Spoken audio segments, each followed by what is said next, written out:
Hi everyone, welcome to another episode of The Good Doctor on eZeLiving.com. Today I'm in the company of Dr. Thomas Redna, who's a magna cum laude from Harvard University. Welcome to the program, Doctor. Thank you. Today's topic of conversation that we're going to have with you is about cancer. 25% of the world's population dies of it, is that correct? That's about right, yes. And the percentage is unfortunately increasing, although on the other side we have many more diagnostic and identifying tools which help us prevent the cancer, identify the early stages of cancer, and perhaps even treat it. Before we get into that, we live in different times. Our world has changed significantly. This evolution with modernization, with the complexity of the world, with industrial age, what's contributing to this increase and rise in cancer levels?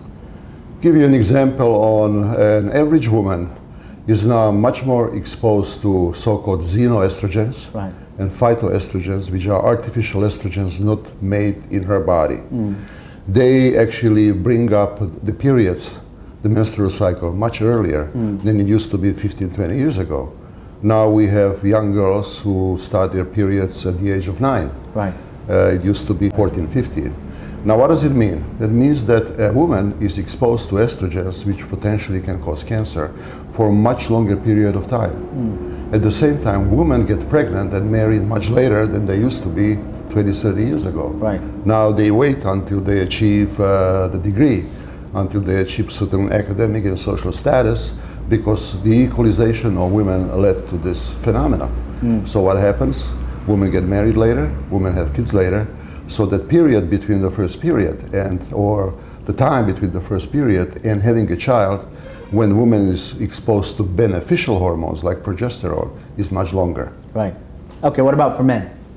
For men, it's the same thing. It's basically it's about the testosterone and about other hormones and some vitamin deficiencies for both men and women, namely vitamin D.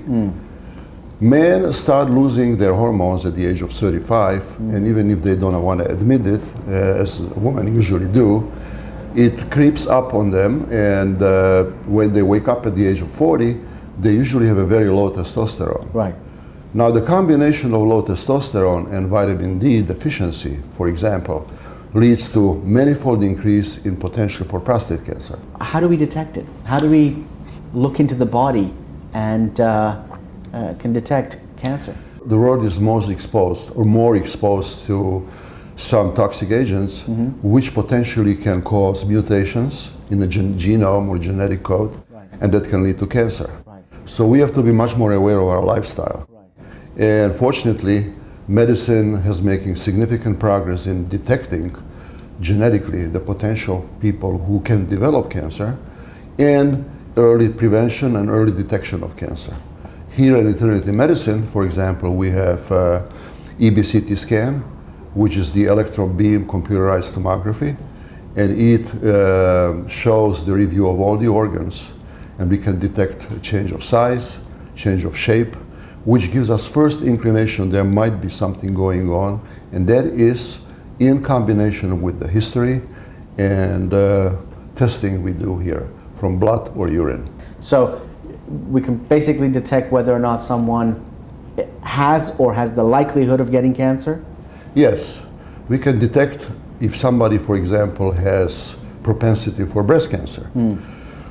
I am sure that people are familiar with BRCA1, BRCA2 genetic testing, which is kind of a tip of the iceberg because only 5% of women who get cancer or less have BRCA1 and BRCA2 gene. On the other hand, people who have BRCA1 and BRCA2 gene are virtually guaranteed at one point of their lifetime to get cancer.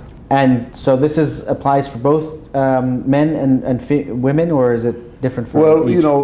Men face different challenges. As we know, prostate cancer is one of the most common cancers. And on the other hand, testosterone therapy and testosterone support is so popular in the world that we have to look at the potential link between prostate cancer and testosterone. On one hand, there is a very well-known study from Harvard which shows that men who have chronic low testosterone and chronic low vitamin D are much more likely to get prostate cancer at the age of 60 plus On the other hand, men who have normal testosterone levels, which in my view is about 650 to 750, they have less propensity to get a cancer. On the other hand, if you start a testosterone therapy on somebody who already has a dormant microcancer in the prostate, that cancer can mushroom and explode. So that's why it's very important to do the testing of appropriate parameters, which show us that it's safe or it's unrealistically indicated to start a testosterone treatment. Now, science and technology has evolved with software and with the internet and various other tools. We can now incorporate these technologies into medicine. I know that Eternity has a new app out that can help patients detect cancer, alert nurses, and can you elaborate a little bit on that? Yes, well, that's a very useful tool, and it's part of a telemedicine. And telemedicine, as we know, is a new field when patient and doctor can communicate over the distance, show x-rays, show results, which becomes very more dynamic relationship. We have a nurse who comes to clients, we don't call patients because they are not sick. This is a preventive medicine field. Sure. So who comes to client's home or office, takes the blood, and we have actually a patient who is a very highly positioned financier whom we detected a prostate cancer early enough, and it virtually saved his life by quick operation. Right. And that patient started on testosterone treatment. Right. But his PSA, which is a prostate-specific antigen, went steeply up, which raised the red flag. So through our EBCT scan, we discovered the cancer in the prostate and some other measurements, and he expeditiously got treated, and now he's considered cured. Now, if somebody is considered cured from cancer, does it mean that that person has to relax and live happily ever after? Not so. We have a nurse and we have a system when we automatically, periodically detect and measure certain parameters which could suddenly show up that there is something brewing. So that is actually charted into a graph or into a diagram. And if anything, any marker goes into the red zone, it automatically alerts the patient and our medical staff that that patient needs to come back for further exam. Well, thank you very much for this insightful information, Doctor. For all of our viewers, if you've got any thoughts, comments, or questions about this subject matter, please leave them in the comments section down below. Thanks for watching The Good Doctor on eZeLiving.com, where you can find anything and everything lifestyle.